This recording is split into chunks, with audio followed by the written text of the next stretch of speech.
Looking at the city of Terezín from a satellite image, you see rolling farmlands and a river that runs next to the walls of a large fortress. The alternating earthworks and fortification walls creates two star shapes that seem to pulse from their centers. The fortifications originally date to the 1780s, when Terezín was built as a military installation after the Austro-Prussian War. From the air, the compound seems neat, proper, ordered, and protective. The terracotta roofed buildings and courtyards are arranged on a grid-like pattern. From above, everything looks picturesque. However, entering these spaces, you immediately realize this place has a strange sense of isolation and emptiness. Today, it's a ghost town. During Nazi occupation, Terezín was turned into a camp, and about 150,000 Jews passed through its gates.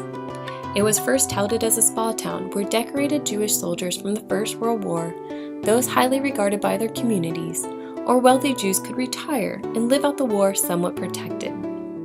As a result, this camp held a high number of prominent Jews, and as time wore on, many talented musicians, poets, artists, and actors added to their numbers.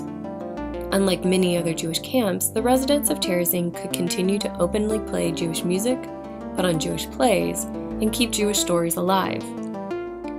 The residents of the camp quickly realized the promises made at the start of the war were shallow.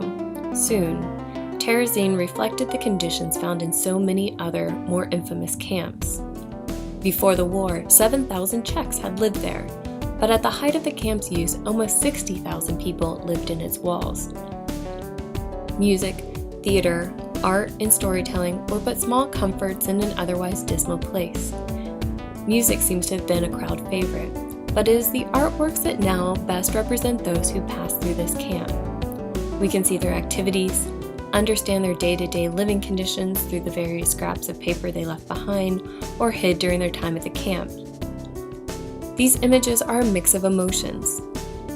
They're chilling, funny, happy, sad, creative, satirical, personal, and documentary. No matter what their subject matters, these are a direct connection back to their moments of creation. We can see the faces of those who live these experiences, and we can share in their sorrows, their pains, and their joys. Some of the most poignant works are the drawings made by the children. The residents of Terezín pour their hopes and dreams about the future into the children who live there. The Herculean efforts of those who passed this information on to the children were mostly in vain. Of those who passed through the gates of the camp, just over 7,000 survived. Only about 150 of those were children. While so many lost their lives, they are not forgotten. We can remember those who sacrificed so much and continue to tell their stories. Through the efforts of the Terezín Museum and our accounts, these people live on, and their importance grows.